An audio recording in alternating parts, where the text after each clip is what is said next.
ನಮಸ್ಕಾರ ಫ್ರೆಂಡ್ಸ್, ಹೇಗಿದ್ದೀರಾ ಎಲ್ಲರೂ? ಐ ಹೋಪ್ ಎಲ್ಲರೂ ಚೆನ್ನಾಗಿದ್ದೀರಾ ಅಂತ ಅನ್ಕೊತಿದ್ದೀನಿ. ಏನಪ್ಪ ಇವತ್ತಿನ ಗುಡ್ ನ್ಯೂಸ್ ಅಂತ ಕೇಳ್ತಿದ್ದೀರಾ? ಸೊ ಫೈನಲಿ ಗೃಹಲಕ್ಷ್ಮಿ ಅಮೌಂಟ್ ಬರೋ ಡೇಟು ರಿಲೀಸ್ ಮಾಡಿದ್ದಾರೆ. ಸೊ ಅದನ್ನೇ ನಾನು ನಿಮಗೆ ಹೇಳೋಣ ಈ ವಿಡಿಯೋನಲ್ಲಿ ಅಂತ ಬಂದಿದ್ದೀನಿ.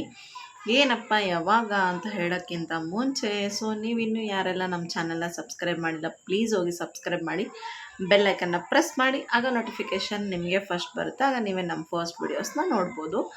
ಸೊ ಹೇಳ್ದಂಗೆ ಇವಾಗ 19, 20ನೇ ಕಂತು, 21ನೇ ಕಂತು ಬರಬೇಕು.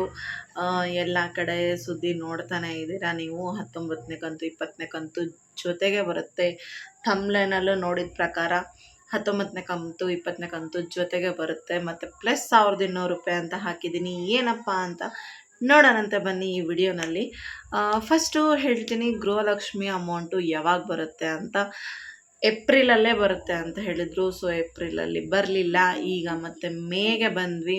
ಮೇಗೆ ಯಾವಾಗ ಬಿಡ್ತಾರೆ ಅಂದರೆ ಇನ್ನು 20ನೇ ತಾರೀಕಿನ ನಂತರ, 20ನೇ ತಾರೀಕಿನ ನಂತರ ಬರುತ್ತೆ. ಸೊ ಅದೇ ಹೇಳಲಿಕ್ಕೆ ಬಂದೆ ನಾನು. ಯಾವಾಗ ಅಂದರೆ ಮೇ 20ನೇ ತಾರೀಕಿನ ನಂತರ ಗೃಹಲಕ್ಷ್ಮಿ ಅಮೌಂಟ್ ರಿಲೀಸ್ ಆಗುತ್ತೆ ಅಂತ. ಸೊ ಫೈನಲಿ ಡೇಟ್ನ ಹೇಳಿದ್ದಾರೆ. ಏನಪ್ಪ ಅಂದರೆ ಮಹಿಳಾ ಮತ್ತು ಮಕ್ಕಳ ಕಲ್ಯಾಣ ಇಲಾಖೆಗೆ ಆ ಅಮೌಂಟ್ ಹೋಗಿದೆ. ಸೊ ಅಲ್ಲಿಂದ ನಮ್ಮ DDP ಮುಖಾಂತರ ನಮ್ಮ ಖಾತೆಗೆ ಬರೋಕ್ಕೆ ತುಂಬಾ ಲೇಟ್ ಆಗ್ತಾ ಇದೆ. ಸೊ ತಾಂತ್ರಿಕ ದೋಷ ಅದು ಇದು ಅಂತ ರೀಸನ್ಸ್ಗಳು ಕೊಡ್ತಿದ್ದಾರೆ. ಒಬ್ವಿಯಸ್ಲಿ ಅಷ್ಟೊಂದು ದುಡ್ಡು ಮತ್ತು ಹೊಂದಿಸಲೇಬೇಕಲ್ವ. ಸರ್ಕಾರ ಅಂತೂ ತುಂಬಾ ಸಾಲ ಮಾಡ್ತಿದೆ ಅಂತ ಸುದ್ದಿಗಳು ಬರ್ತಾನೆ ಇದೆ. ಅಫ್ಕೋರ್ಸ್ ಈಗ ನಾವೇ ಒಂದು ಮನೆ ನಡೆಸಬೇಕು ಅಂದರೆ ಏನಾದರೂ ನಮ್ಮ ಫೈನಾನ್ಷಿಯಲ್ ಸ್ಟೇಟ್ಮೆಂಟ್ ಕರೆಕ್ಟಾಗಿಲ್ಲ ಅಂದರೆ ಮತ್ತೆ ನಾವು ಸಾಲ ಮಾಡ್ತೀವಿ, ಹೌದಾ?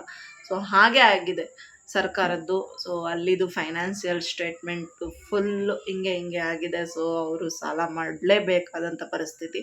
ಆಮೇಲೆ ಎಲ್ಲದಕ್ಕೂ ರೇಟ್ ಜಾಸ್ತಿ ಮಾಡಿದ್ದಾರೆ, ಟ್ಯಾಕ್ಸಸ್ ಜಾಸ್ತಿ ಮಾಡಿದ್ದಾರೆ. ಸೊ ನಮ್ಮ ದುಡ್ಡು ನಮಗೆ ಕೊಡ್ತಾರೆ.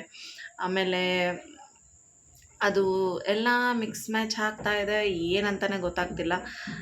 ಅದ್ರ ಬದಲಿ ಏನು ಕೊಡಲಿಲ್ಲಂಗೆ ಇದ್ದಿದ್ರೇ ಚೆನ್ನಾಗಿರ್ತಿತ್ತೇನೋ. ಇದು ಕೊಟ್ಟು ಸುಮ್ಮನೆ ಆಸೆ ತೋರಿಸಿ ಒಂಥರ ಜನರಿಗೆ ಬೇಸರ ಉಂಟು ಮಾಡಿಬಿಟ್ಟಿದ್ದಾರೆ. ಈ ಕಡೆ ಬರುತ್ತಂತನೂ ಇಲ್ಲ, ಈ ಕಡೆ ಬರಲ್ಲ ಅಂತನೂ ಇಲ್ಲ. ಅಫ್ಕೋರ್ಸ್ 5 ವರ್ಷ ಬರುತ್ತೆ ಅಂತ ಹೇಳಿದ್ದಾರೆ. ಸೊ ಅದು ಕರೆಕ್ಟಾಗಿ ಹಾಕಿದರೆ ಯಾರಿಗೂ ಏನೂ ಅನಿಸಲ್ಲ. ಬರ್ತಾ ಇದೆ ಬಿಡು, ಏನು 1 ತಿಂಗಳಲ್ಲ. ಈಗ ಸತತವಾಗಿ 3 ತಿಂಗಳಾಯಿತು, ಯಾರಿಗೂ ಅಮೌಂಟ್ ಬಂದಿಲ್ಲ. ಸೊ ಮಾರ್ಚಲ್ಲಿ ಮೇ ಬಿ ಬಂದಿರೋದು, ಬಟ್ ಅದು ಜನವರಿ ತಿಂಗಳದ್ದು. ಜನವರಿದು, ಫೆಬ್ರವರಿ, ಮಾರ್ಚ್, ಏಪ್ರಿಲ್, ಮೇ, ಮಾರ್ಚಲ್ಲೇ ನಿಮಗೆ 2 ತಿಂಗಳದ್ದು ಬಂದಿದ್ದು, ಮತ್ತು ಅಲ್ಲಿಂದ ಬಂದೇ ಇಲ್ಲ. ಸೊ ಇನ್ನೂ 3 ತಿಂಗಳದ್ದು ಪೆಂಡಿಂಗ್ ಅಮೌಂಟ್ ಇದೆ. ಸೊ ಅದೆಲ್ಲ ಬರಲಿಕ್ಕೆ ತುಂಬಾ ಟೈಮ್ ಹಿಡಿಯುತ್ತೆ. ಮತ್ತು ಹೇಳ್ತಿದ್ದಾರೆ ಎಲ್ಲ ಹತ್ರ 4,000 ಬರುತ್ತೆ, 6,000 ಬರುತ್ತೆ, ಹಂಗೆ ಅಂತ. ಇಲ್ಲ, 2,000 ಬರೋದು. ಮೇ 20ನೇ ತಾರೀಕು ನಂತರ 2,000 ಅಮೌಂಟ್ ಬರೋದು. ನೆನ್ಪಿಟ್ಕೊಳ್ಳಿ, ನಾನು ಲಾಸ್ಟ್ ಟೈಮು ಹೇಳಿದ್ದೆ ನಿಮಗೆ. ಯಾವಾಗೋ ಒಂದು ಸತಿ ಒಂದು 3 ಮಂತ್ಸ್ ಗ್ಯಾಪ್ ಆಗಿತ್ತಲ್ಲ, ಅವಾಗೂ ಹೇಳಿದ್ದೆ ನಾನು, ಬರಲ್ಲ ಫ್ರೆಂಡ್ಸ್ 2,000 ಬರೋದು. ಬಟ್ ಇನ್ನೊಂದು ವಾರ 15 ದಿನ ಬಿಟ್ಟು ಮತ್ತೆ 2,000 ಬರುತ್ತೆ. ಲಾಸ್ಟ್ ಟೈಮ್ ನಮಗೆ ಮಾರ್ಚಲ್ಲೇ ನೋಡಿ 2 ಕಂತು ಒಂದೇ ಸತಿ ಬಂತು. ಸೊ ಹಾಗಾಗಿ ಮಾರ್ಚ್ ಮೇ ಬಿ 10-11ಕ್ಕೆ ಒಂದು ಕಂತು ಬಂತು, ಆಮೇಲೆ ಲಾಸ್ಟಲ್ಲಿ ಒಂದು ಕಂತು ಬಂತು, ಹೌದಾ? ಅದೇ ಥರನೇ ಈ ಸತಿನೂ ಆಗೋದು. ಫಸ್ಟಿಗೆ ಒಂದು ಕಂತು ಬರುತ್ತೆ ಮೇ 20ನೇ ತಾರೀಕಿಗೆ, ಅದೇ ಆಗಿ ಒಂದು 10-15 ದಿನ ಬಿಟ್ಟು ಇನ್ನೊಂದು ಕಂತು ಬರುತ್ತೆ. ಸೊ ಆ ಥರ ಮ್ಯಾನೇಜ್ ಮಾಡ್ಕೊತಾರೆ. ಆ ಥರ ಅಮೌಂಟನ್ನು ರಿಲೀಸ್ ಮಾಡಿದ್ದಾರೆ. ಸೊ ಹೇಳ್ದಂಗೆ 20ನೇ ತಾರೀಕು ನಂತರ ಅಂತೂ ಬರುತ್ತೆ. 2,000 ಅಷ್ಟೇ ಬರುತ್ತೆ. ಆಮೇಲೆ ಮತ್ತೆ ಇನ್ನೊಂದು 2,000 ಬರುತ್ತೆ. ಮಧ್ಯೆ ನನ್ನ ಮಕ್ಕಳು ಬರ್ತಾಯಿದ್ರು. ಸೊ ಹಾಗಾಗಿ ಸ್ವಲ್ಪ ಡಿಸ್ಟರ್ಬೆನ್ಸ್ ಆಯಿತು. ಆಮೇಲೆ ಈಗ ಪಿಂಚಣಿ ಬಗ್ಗೆ ಮಾತಾಡೋಣಂತೆ ಸ್ವಲ್ಪ. ಪಿಂಚಣಿ ಅಂದರೆ ಈಗ ವೃದ್ಧಾಪ್ಯ ವೇತನ, ಆಮೇಲೆ ವಿಧವಾ ವೇತನ, ಮತ್ತು ಇನ್ನೊಂದು ಸಂಧ್ಯಾ ಸುರಕ್ಷಾ ಯೋಜನೆ, ಇದೆಲ್ಲ ಇದೆ ಅಲ್ವಾ. ಆಮೇಲೆ ಇನ್ನೊಂದು ಮನಸ್ವಿ ಯೋಜನೆ ಬಗ್ಗೆ ನಾನು ಲಾಸ್ಟ್ ವಿಡಿಯೋನಲ್ಲಿ ಒಂದು ಸತಿ ಹೇಳಿದ್ದೆ ನಿಮಗೆ, ಯಾವ ಥರ ಅಪ್ಡೇಟ್ ಮಾಡೋದು, ಯಾವ ಥರ ಹಾಕೋದು ಅಂತ. ನೋಡಿಲ್ಲ ಅಂದರೆ ಹೋಗಿ ಒಂದು ಸತಿ ಚೆಕ್ ಮಾಡ್ಕೊಳ್ಳಿ. ಇಲ್ಲಾಂದರೆ ಇನ್ನೊಂದು ಸತಿ ನಾನು ವಿಡಿಯೋನಲ್ಲಿ ಹೇಳ್ತೀನಿ. ಆಮೇಲೆ ವೃದ್ಧಾಪ್ಯ ವೇತನ ಏನಪ್ಪ ಅಂದರೆ, ಈಗ 65 ವರ್ಷದ ನಂತರ ಯಾರಿದಾರಲ್ಲ ಅವರಿಗೆ 1,200 ರೂಪಾಯಿ ಬರುತ್ತೆ. ಅದ್ರ ಒಳಗಿದ್ದವರಿಗೆ 600 ರೂಪಾಯಿ ಬರುತ್ತೆ, ಹೌದಾ?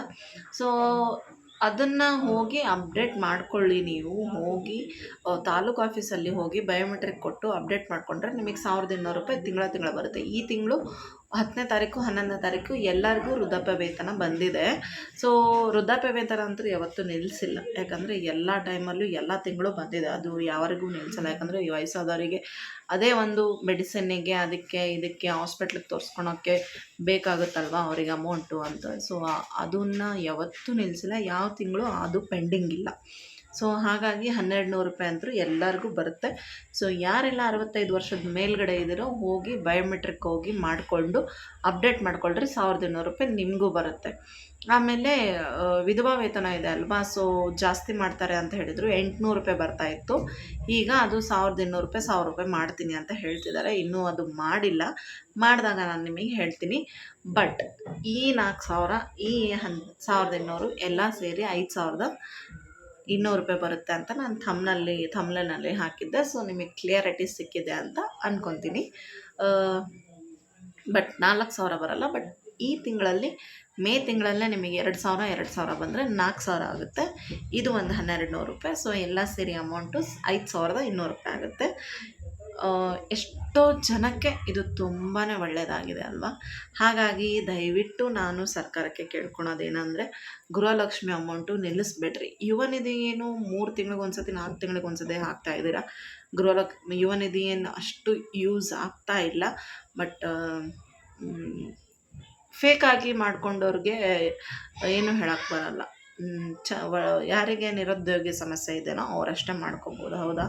ಆಮೇಲೆ ಬಸ್ಸಿಂದು ಅಷ್ಟೇ ತುಂಬಾ ರಶ್ ಆಗ್ತಾಯಿದೆ, ಅದನ್ನು ನಿಲ್ಲಿಸಿದ್ರೆ ಚೆನ್ನಾಗಿ ಅನಿಸುತ್ತೆ. ಬರ್ಡನ್ ಕಮ್ಮಿ ಆಗುತ್ತೆ ಅಟ್ಲೀಸ್ಟ್ ಸರ್ಕಾರಕ್ಕೆ. ಒಂದಷ್ಟರೇ ಫೋಕಸ್ ಮಾಡ್ಕೊತ ಹೋಗ್ಬೋದು. ಕರೆಂಟ್ ಅಂತೂ ಫ್ರೀ ಕೊಟ್ಟಿದ್ದು ತುಂಬಾ ಒಳ್ಳೆಯದಾಗಿದೆ ಎಲ್ಲರಿಗೂ. ಮತ್ತು 2000 ರೂಪಾಯಿ ಅಮೌಂಟ್ ಎಷ್ಟೋ ಬಡವರಿಗೆ ಒಳ್ಳೆಯದಾಗಿದೆ, ಎಲ್ಲರಿಗೂ ಒಳ್ಳೆಯದಾಗಿದೆ. ಸೊ ಈ ಥರ ಬೇಡದಿದ್ದನ್ನು 5 ಗ್ಯಾರಂಟಿಯಲ್ಲಿ ಯಾವ್ದು ಬೇಡನೋ ಅದು ಡಿಲೀಟ್ ಮಾಡಿಕೊಂಡು ನೀಟಾಗಿ ಫೋಕಸ್ ಆಗಿ ಸರ್ಕಾರ ನಡ್ಕೊಂಡು ಹೋದರೆ ತುಂಬಾ ಚೆನ್ನಾಗಿರುತ್ತೆ ಅಂತ ನಮ್ಮ ಒಂದು ಸಜೆಷನ್. ಇಷ್ಟ ಆಗಿದೆ ಅಂದ್ಕೊತೀನಿ. ಸೊ ಇಷ್ಟ ಆಗಿದರೆ ಲೈಕ್ ಮಾಡಿ, ಶೇರ್ ಮಾಡಿ, ಕಮೆಂಟ್ ಮಾಡಿ. ಮತ್ತೆ ಸಿಗೋಣ ಮುಂದಿನ ವ್ಲಾಗಲ್ಲಿ. Thank you.